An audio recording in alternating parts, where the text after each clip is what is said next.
முருகப்பெருமான் அசுரன் சூரபத்மனை வதம் செய்து தேவர்களை காத்தருளிய வீரச் செயலையே நினைவுகூரும் பெருவிழா கந்த சஷ்டி விழா ஆகும்.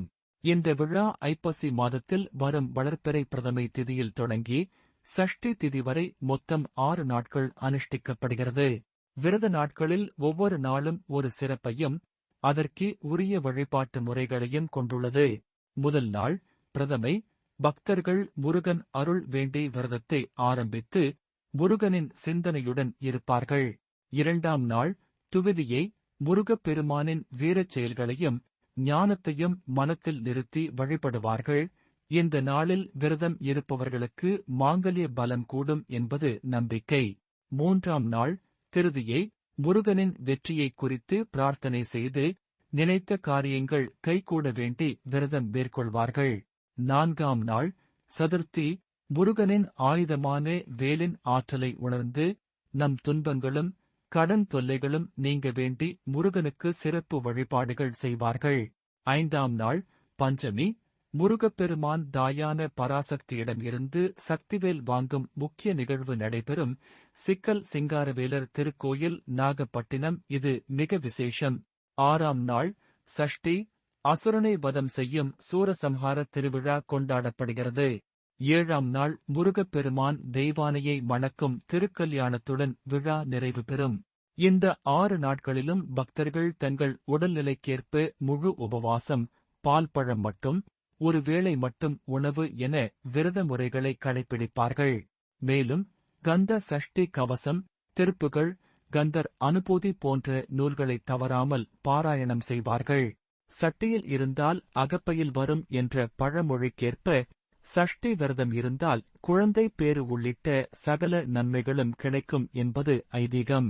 சிக்கல் சிங்காரவேலரின் தனிச்சிறப்பு. 6 படை வீடுகளுக்கு இணையாக பேசப்படும் சிக்கல் சிங்காரவேலர் திருக்கோயிலில்தான் 5ஆம் நாளில் உற்சவ மூர்த்தியான சிங்காரவேலர் தாயான வேல் நெடுங்கண்ணி அம்மனிடம் சக்தி வேல் வாங்கும் அரிய நிகழ்வு நடைபெறும். வேல் வாங்கும் அந்த தருணத்தில் முருகனின் திருமேனியில் முத்து முத்தாக வியர்வை அரும்பும் அற்புதம் இன்றளவும் நிகழ்கிறது. இது முருகனின் உக்கிரத்தையும் வீரத்தையும் குறிக்கிறது. சிக்கலில் வேல் வாங்கி திருச்செந்தூரில் சூரசம்ஹாரம் என்ற பழமொழியே இதன் ஐதீகத்தை உணர்த்துகிறது. மேலும் இக்கோயில் சிவன், விஷ்ணு, முருகன் ஆகிய மூவரும் அருள் பாலிக்கும் தனிச்சிறப்பையும் குழந்தை பேறு அளிக்கும் அருளையும் கொண்டுள்ளது. திருச்செந்தூர் கந்த சஷ்டி விழா சூரசம்ஹார சிறப்பு. முருகப்பெருமானின் அறுபடை வீடுகளில் 2ஆம் படை வீடான திருச்செந்தூர் சுப்பிரமணிய சுவாமி திருக்கோயில்தான் சூரபத்மனை வதம் செய்யும் சூரசம்ஹார லீலை நிகழ்ந்த தலமாகும். எனவே இங்கே கந்த சஷ்டி விழா மிக பிரம்மாண்டமாகவும் விமரிசையாகவும் கொண்டாடப்படுகிறது.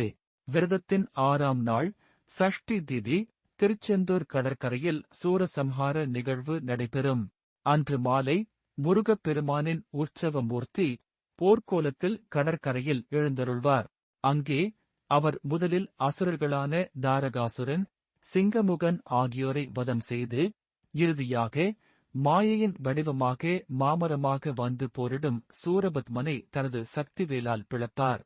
அப்போது பிளவப்பட்ட மாமரத்தின் ஒரு பகுதியை சேவலாகவும் கொடியாகவும் மற்றொரு பகுதியை மயிலாகவும் வாகனமாகவும் மாற்றி ஆட்கொண்டு அருள் செய்வார். இந்த அரிய காட்சியை தரிசிக்க உலகெங்கிலும் இருந்து இலட்சக்கணக்கான பக்தர்கள் திருச்செந்தூர் கடற்கரையில் திரள்வார்கள். சூரசம்ஹாரத்தை அடுத்து 7ஆம் நாள் வள்ளிக்கு பதிலாக தேவலோக அரசியான தெய்வானையை முருகப்பெருமான் மணந்து கொள்ளும் திருக்கல்யாண வைபவம் நடைபெறும். 6 படை வீடுகளில் கொண்டாட்டம்.